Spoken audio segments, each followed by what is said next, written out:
오늘 하나님께서 우리에게 주신 말씀은 요한복음 19장 38절에서 42절입니다. 아리마대 사람 요셉은 예수의 제자이나 유대인이 두려워 그것을 숨기더니 이 일 후에 빌라도에게 예수의 시체를 가져가기를 구하매 빌라도가 허락하는지라. 이에 가서 예수의 시체를 가져가니라. 일찍이 예수께 밤에 찾아왔던 니고데모도 모략과 침향 섞은 것을 100리트라쯤 가지고 온지라. 이에 예수의 시체를 가져다가 유대인의 장례법대로 그 향품과 함께 세마포로 쌌더라. 예수께서 십자가에 못 박히신 곳에 동산이 있고 동산 안에 아직 사람을 장사한 일이 없는 새 무덤이 있는지라. 이날은 유대인의 준비일이요 또 무덤이 가까운 고로 예수를 거기 두니라. 아멘. 평화의 도시라는 의미를 지닌 예루살렘은 국제적 논란에도 불구하고 현재 이스라엘의 수도입니다. 그보다 더 오래전엔 유대교의 시작지였으며 기독교회는 예수 그리스도의 고난과 부활의 성지이며 이슬람교에겐 무하마드가 승천한 장소이기도 합니다. 이 부분의 팩트는 632년 6월 8일 메디나에서 무하마드가 사망했다는 것입니다. 사망했음에도 불구하고 예수 그리스도의 부활처럼 그들이 무하마드도 부활했다고 그렇게 우상화한 것입니다. 대개의 경우 어떤 도시를 방문해서 도시 전체를 조망할 때 전망대나 고층 빌딩에 올라갑니다. 예루살렘의 경우엔 도시 전체를 한눈에 조망할 수 있는 곳은 그런 타워가 아니라 감람산입니다. 도시를 보기 위해 감람산을 올라가다 보면 산 허리에 가득 찬 직사각형 돌들의 집합장을 보게 됩니다. 마치 채석장 또는 돌 조각장 같은 느낌이 드는 그곳은 다름 아닌 유대인 공동묘지입니다.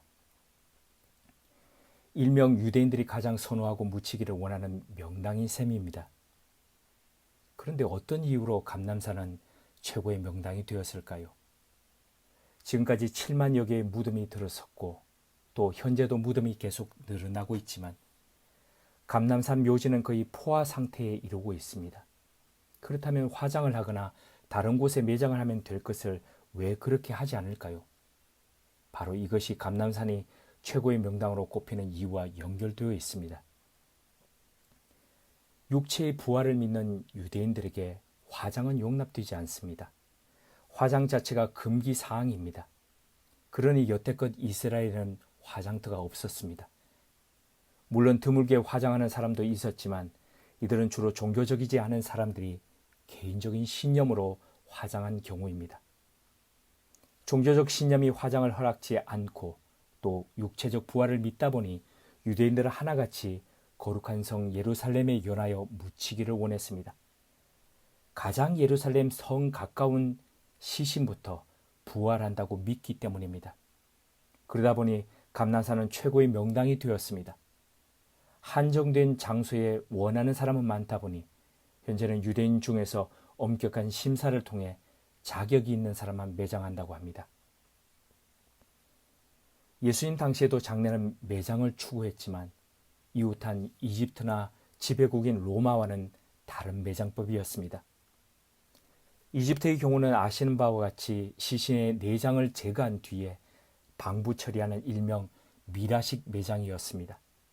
로마의 경우엔 지하 동굴 및 복도식 카타굼 매장법이었는데 유대 사회는 이와 조금 다른 두 가지 매장법을 갖고 있었습니다. 하나는 주로 가난한 이들이 선호하는 평토장이었습니다. 누가복음 11장 44절에 보면 땅바닥에 시신을 묻는 이런 평토장은 관리하는 사람이 없는 경우 식별이 불가하여 사람들이 그 위를 밟는 경우가 많았던 것 같습니다. 둘째는 부유한 사람들이 선호하는 동굴 무덤이었습니다. 이스라엘의 경우 거의 석회암, 백악질, 사암 등으로 되어 있어 스며든 빗물로 석회 성분이 녹으면서 작은 굴들이 자연스럽게 형성되었습니다. 부자들은 이런 굴들을 사서 집안 묘로 사용하기도 했습니다. 아브라함이 부인 사라를 위해 샀던 가족묘 막벨라 굴이 대표적인 이런 경우입니다. 또 다른 경우는 사암으로 형성된 바위를 파서 시신을 선반 위에 올려놓는 경우인데 아리마대 요셉이 예수를 위해 제공한 묘가 대표적인 예입니다. 오늘 본문은 아리마대 요셉과 니고데모가 예수님의 시신을 향품 처리하여 장례를 치르는 장면을 기술하고 있습니다. 그런데 매장지로 그들이 선택한 곳은 골고다 주변의 새 무덤, 즉 새로 만든 동굴이었습니다. 아리마대 요셉이 예수님의 시신을 매장하기 위해 자신의 무덤을 제공한 데는 세 가지 이유가 있습니다. 첫째, 그날이 유대인의 준비일이었기 때문입니다. 42절을 다시 한 번 더 봉독하시겠습니다. 이날은 유대인의 준비일이요 또 무덤이 가까운 고로 예수를 거기 두니라. 예수님이 십자가에서 돌아가신 날은 유월절 바로 전날이었습니다. 우리의 날짜 개념으로 보면 하루 전날이지만 유대인의 날 개념으로 보자면 유월절이 시작되는 저녁이 되기 전 바로 낮 시간 준비일이었습니다. 사복음서를 종합해보면 십자가에서 운명하신 시간이 오후 3시, 해지기 전 유월절이 시작되기 전까지 3시간밖에 남지 않은 상황이었습니다. 수차례 말씀드렸다시피 유월절은 유대인들의 3대 절기 중에서도 가장 크고 중요한 명절이었습니다. 율법상 반드시 이 날을 지켜야 하는 유대인이었던 아리마대 요셉과 니고데모는 시간이 없었습니다.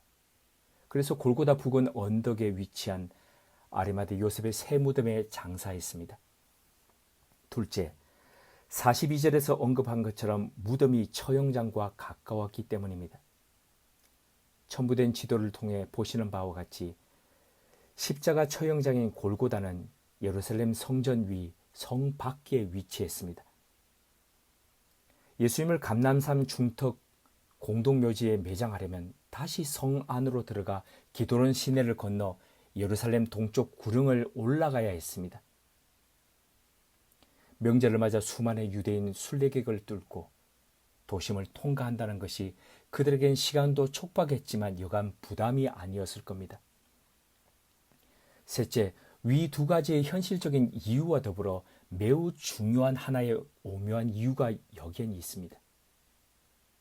남왕국 유다의 제10대 왕인 우시아가 죽던 해인 기원전 739년부터 제14대 왕인 므낫세가 통치하던 시기인 기원전 680년까지 예루살렘을 중심으로 남유다에서 활동한 선지자가 이사야입니다.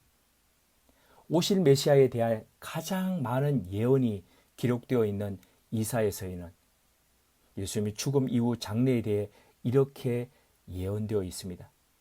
이사야 53장 9절입니다. 그는 강포를 행하지 아니하였고 그의 입에 거짓이 없었으나 그의 무덤이 악인들과 함께 있었으며 그가 죽은 후에 부자와 함께 있었도다.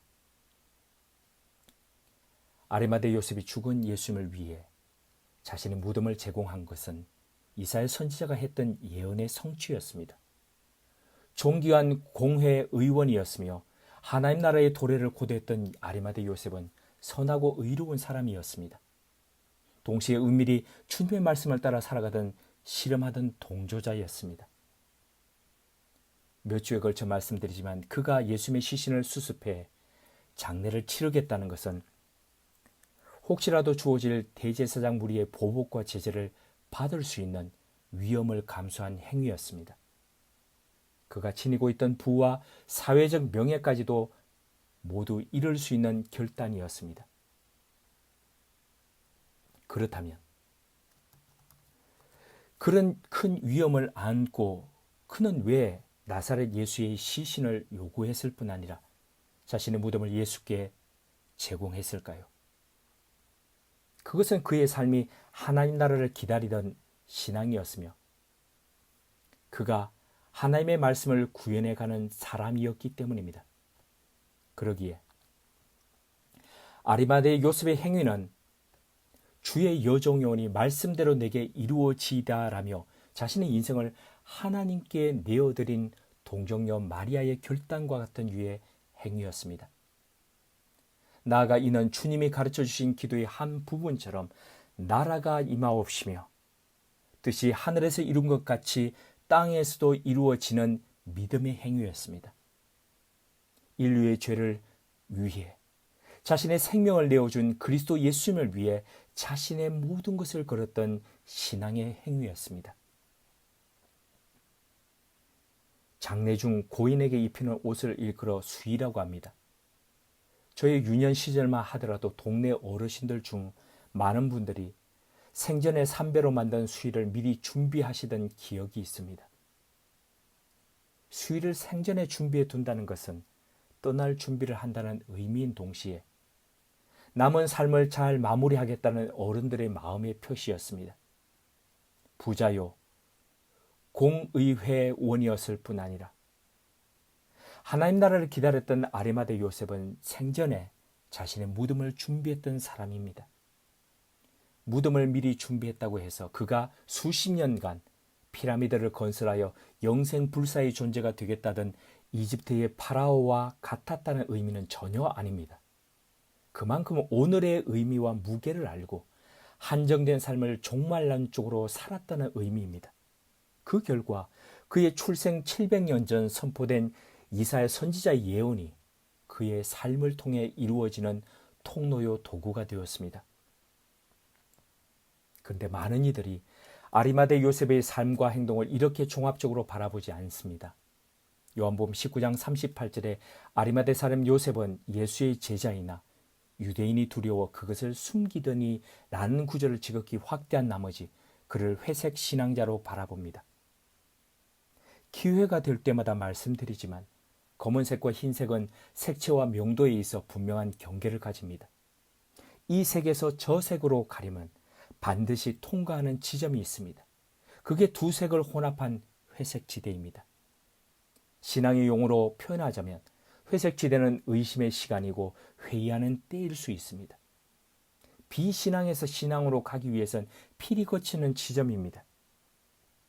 이런 면에서 볼 때 아리마대 요셉이 회색 신앙인이었다고 하더라도 크게 그것만 갖고 이야기할 바는 아니라고 봅니다. 되려 오늘날 우리와 동떨어진 사람 또는 지극히 위인화된 사람이 아니라 우리와 지극히 비슷했다는 사실이 되려 희망이 됩니다. 우리가 사는 현대 사회를 이끌어 한마디로 포스트 모던 시대라고 합니다. 국어사전에 보면 포스트 모던하다는 말을 형식이나 경향 따위가 기존의 틀을 따르지 않아 새롭다고 설명합니다. 그러니까 포스트 모던이라는 것은 지금껏 절대적인 지위를 누려오던 신앙이나 권위 또는 진리라고 하던 것들이 인정되지 않는 시대입니다. 그러다 보니 대부분의 분야에서 경계가 모호합니다. 절대 진리가 없고 혼재와 혼합의 다양성이 존중받습니다. 사회가 이러하다 보니 신앙도 자연스레 이런 부분을 선호합니다. 1980년대나 90년대만 하더라도 다니엘과 세 친구 또는 모르드게와 에스더가 신앙의 모델이었습니다. 죽으면 죽으리다며 끝까지 충성하고 신앙을 지키며 죽겠다는 모습이 신앙인의 롤 모델이었습니다. 하지만 지금은 되려 회색 신앙인이라고 여겨지는 니고데모와 아리마대 요셉과 같은 모습이 더 사람들에게 다가오고 설득력이 있습니다. 하지만 이렇게 니고데모와 아리마대 요셉을 보는 것은 너무 단선적으로 보는 겁니다. 사람에게 우리가 보지 못하는 많은 다층적 구조가 있습니다. 그 속에서 생의 사건과 의미 있는 일을 겪으며 끝없이 움직입니다. 이것이 사람입니다. 그러므로 한 번 의심의 지대에 있었다고 해서 영원한 회색 신앙인이 아니듯 한 번 신앙의 자리에 있었다고 마지막까지 흔들림 없는 믿음의 사람일 수는 없습니다. 끊임없이 회의하고 의심하는 가운데 믿음을 향해 한 걸음씩 한 걸음씩 오늘도 걸음을 내디듬으로 인해 우리는 조금씩 더 믿음의 색을 덧입혀가는 겁니다. 니고데모와 아리마대 요셉이 그러했던 것처럼 말입니다. 상가든 논 한가운데 천막이든 간에 십자가를 내걸기만 하면 사람들이 교회로 나오던 때가 있었습니다. 수많은 사람들이 하나님을 믿고 교회를 신뢰하던 그런 때에 신앙생활을 한다는 것은 어렵지 않습니다. 하지만 시대가 어두워지고 교회가 세상으로부터 신뢰와 매력을 상실했을 때, 특히 신앙을 떠나는 사람들이 많은 때에 여전히 신앙을 살아간다는 것은 쉬운 일이 아닙니다. 가족이나 주위 사람들의 조롱과 비웃음에도 불구하고 믿음을 지키기란 여간 부담이 아니기 때문입니다. 오늘날 우리가 직면한 때가 바로 이와 같은 때가 아닐까요? 성경에 이런 상황의 극한적인 때를 보여주는 것이 엘리야 선지자의 시절입니다. 아합 왕의 폭정과 왕비 이세벨의 바알 숭배 정책으로 인해 대부분의 사람들이 여호와 신앙을 떠났을 때 선지자로 산다는 것은 죽겠다는 의미였습니다. 그런 마음, 그런 결단으로 하나님의 말씀을 과감히 왕에게 전했는데 하나님은 느닷없이 이제는 숨으라고 하십니다. 도대체가 헷갈리는 믿음의 때에 엘리야는 하나님의 명령에 따라 요단강 앞 그리 시냇가에 몸을 숨깁니다. 부정한 새로 인식되던 까마귀가 날아다 주는 떡과 고기로 하루하루 연명해 갑니다. 하늘이 주시는 대로 먹으며 생을 맡기는 삶이었습니다.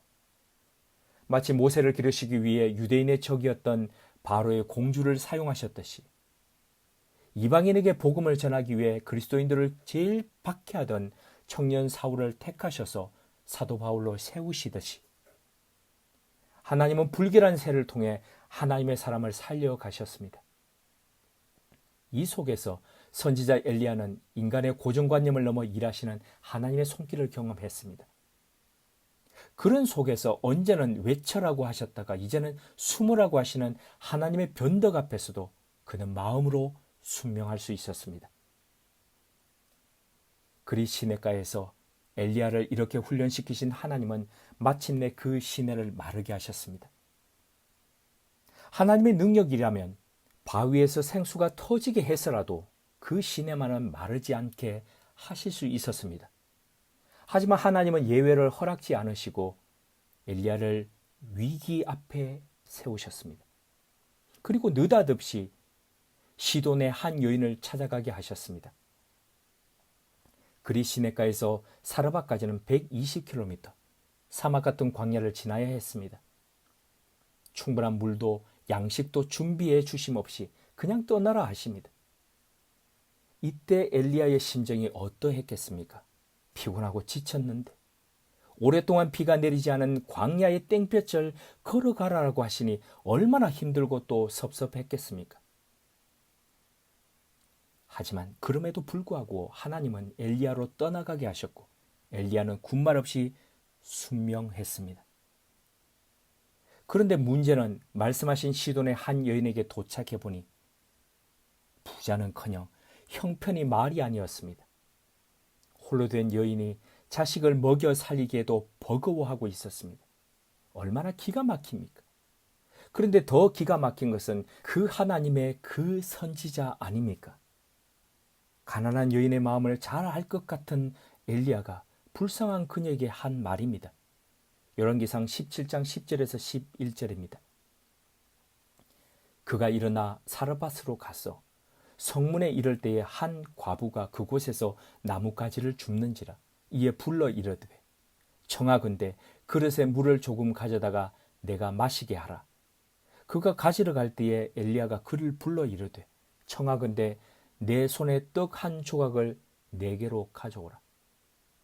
아니 동정까지는 아니더라도 일말의 양심이라도 있으면 선지자가 어떻게 이런 요구를 할 수 있겠습니까? 가뭄으로 인해 물이 금 같은 때에 물을 달라고 해서 가지러 가니까 이제는 없는 양식마저 내놓으라고 합니다. 위로해주고 뭐라도 하나 챙겨주려고 해야 그게 하나님의 사람이고 선지자 아닙니까? 그런데 그렇지 않아도 없고 가난한 여인의 손에 있는 떡 하나마저 요구하니 이게 말이 됩니까? 그런데 여기에 신앙의 비밀이 있고 하나님의 섭리가 있습니다. 점점 더 위험한 곳으로 더더욱 최악의 상황으로 이끌려 가봤던 선지자는 막다른 곳에서 만나는 하나님을 알고 있었습니다. 끝이라고 생각했던 곳에서 역사하시던 하나님의 섭리를 그는 직접 몸으로 겪어 신뢰하고 있었습니다. 그렇기에 믿음의 역사를 위해 불쌍한 여인을 더 끝으로 몰았던 겁니다. 엘리야의 무리한 요구에 가난하고 불쌍한 여인이 이렇게 답했습니다. 열왕기상 17장 12절입니다. 그가 이르되 당신의 하나님 여호와께서 살아계심을 두고 맹세하노니 나는 떡이 없고 다만 통에 가루 한 웅큼과 병에 기름 조금뿐이라. 내가 나뭇가지 둘을 주워다가 나와 내 아들을 위하여 음식을 만들어 먹고 그 후에는 죽으리라. 지금도 여인 홀로 자녀를 키우며 경제 활동한다는 것은 여간 어려운 일이 아닙니다. 하물며 철저한 남성 중심 사회였던 2700년 전에, 그것도 비가 내리지 않아 흉년이 연이어지던 때에 가난한 여인이 그렇게 산다는 것이 얼마나 어려웠겠습니까? 그녀에겐 상시로 준비된 빵이 없었습니다. 양식을 담아두던 통 안에는 겨우 한 웅큼의 밀가루와 그것을 구울 기름 몇 방울밖에 남지 않은 상태였습니다. 이 불쌍한 여인은 그 사실을 선지자에게 과장함 없이 있는 대로 고했습니다. 그리고 그것을 먹고 생을 마감하겠다고 말했습니다. 더 이상 어떠한 빛도 일말의 희망도 보이지 않았기 때문입니다. 하지만 우리말 성경의 번역과 달리 히브리어 원문의 순서를 따라 해석해 보면 여인의 말 속엔 다른 무언가가 느껴집니다. 이런 겁니다. 한 웅큼의 밀가루와 기름은 조금 있습니다. 다른 것은 없습니다. 여인의 대답을 보면 그녀는 없는 것을 먼저 보지 않고 조금이지만 있는 것을 보는 여인이었습니다. 또한 그녀는 책임감 강한 여인이었습니다. 자기 자녀에 대해 끝까지 책임지고자 하는 모습을 볼 수 있습니다. 나와 내 아들을 위하여 음식을 만들어 먹고 그 후에는 죽으리라. 열왕기하 6장에 보면 사마리아 성이 아람 군대에게 포위되었을 때에 굶주렸던 여인들이 의논하여 아들들을 삶아 먹었던 기록이 나옵니다.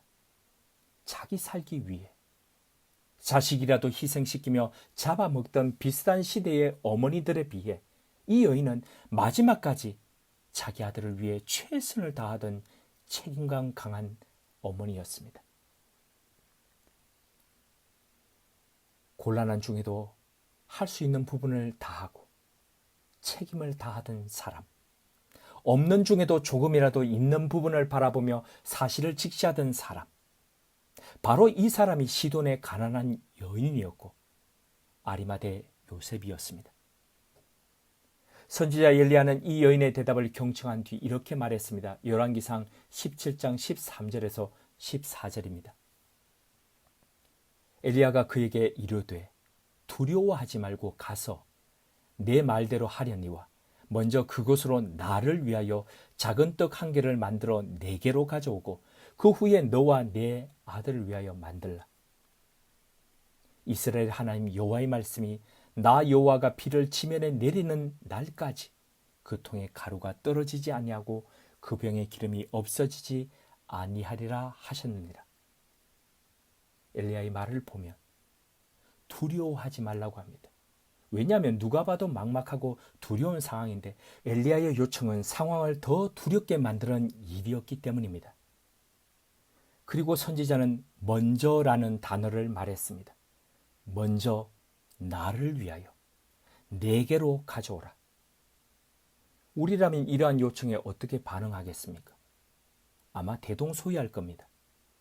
상식적이지 않은 요청에 지극히도 이성적이고 합리적인 것을 추구하는 우리들이 보기엔 거절이 마땅합니다. 하지만 여인은 극히 어려웠던 때에 지극히도 불합리한 신앙의 요구 앞에 순종합니다. 그 결과를 열왕기상 17장 15절에서 16절은 이렇게 증거합니다. 그가 가서 엘리야의 말대로 하였더니 그와 엘리야와 그의 식구가 여러 날 먹었으나 여호와께서 엘리야를 통하여 하신 말씀같이 통의 가루가 떨어지지 아니하고 병의 기름이 없어지지 아니하니라. 고단한 세상, 그렇지 않아도 변수가 많아 힘든데 전염병까지 장기화되면서 더더욱 어려운 시절입니다.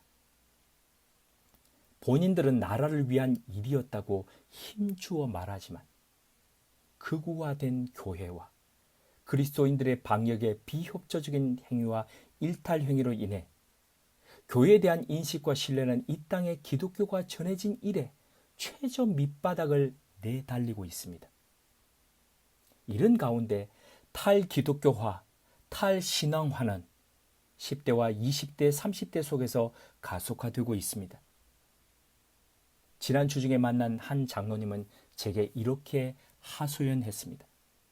우리 세대는 그나마 신앙생활 했는데 다음 세대는 어떻게 전도하며 신앙생활 하라고 이렇게 망가뜨려 놓을 수가 있습니까? 이런 시대 속에서 신앙생활 하는 게 마냥 즐겁지 않으시지요. 가까운 사이라도 복음을 전하기가 민망하시지요. 그런데 이것 아시는지요? 여호와 신앙이 죽어가던 2700년 전에도 믿음으로 하나님의 말씀에 반응하던 선지자와 여인이 있었습니다. 구조화되고 집단화된 극우 종교 집단이 예수님을 십자가에 처형하며 따르는 이들마저 위협하던 때에도 생명을 걸고 예수님을 장사하던 사람들이 있었습니다. 마찬가지로 어둡고도 참혹한 오늘날에도 믿음으로 일어서는 사람들이 있습니다. 아무것도 아닌 것 같고 아무것도 없는 것 같은 상황 속에서도 그루터기 같은 밑둥치를 지키자며 믿음의 눈으로 고백하는 사람들이 있습니다. 믿음을 지키는 이가 엘리야 혼자인 것 같았지만 바알에게 무릎 꿇지 않은 7,000명의 사람들이 짙은 흑암의 시기를 밝혔던 것처럼 오늘도 무너지는 교회, 쓰러지는 교회를 일으켜 세워가는 믿음의 사람들이 있습니다. 비록 회색 지대에 머물던 것 같았지만 믿음으로 일어서던 그들에 의해 하나님의 말씀은 육신을 입을 것입니다. 하나님의 뜻은 하늘에서 이룬 것 같이 이 땅 위에서 분명히 이루어질 것입니다. 2700년 전 믿음으로 의심의 시대를 밝혔던 엘리야와 가난한 여인처럼 2000년 전 과감하게 자신의 무덤을 내어드렸던 아리마대 요셉처럼 말입니다. 함께 기도하시겠습니다. 하나님, 믿음으로 살기 힘든 시절입니다. 핍박이 심해서라기보다는 부끄러워서, 민망해서, 고개를 들기가 어려워서 그러합니다. 하지만 시절이 아무리 그러하다 하더라도 믿음으로 자신의 시대를 밝혔던 신앙의 선배들처럼 우리도 우리의 시대를 믿음으로 반응하며 살아가기를 원합니다. 코로나의 장기화로 인해 점점 더 코너로 내몰리고 극단에 서는 사람들의 이야기가 뉴스로 나옵니다. 이런 시기, 이런 사회 속에서 신앙의 그루터기가 되는 교회, 그리스도인 되기를 원합니다. 긴 회색 지대를 지나온 만큼 더 선명한 믿음의 색으로 하나님의 말씀 앞에 순명하는 사람들 되기를 원합니다. 없는 것보다 있는 것을 바라보며 하나님의 일하심 앞에 우리를 도구로 기꺼이 내어드리는 이 땅의 니고데모들 되게 하옵소서. 그리하여 이 땅 구석구석 희망 없는 죽음의 자리에서 예수님이 다시 살아나시며 주님을 향한 믿음의 고백들이 일어나게 하옵소서. 예수님의 이름으로 기도드립니다. 아멘.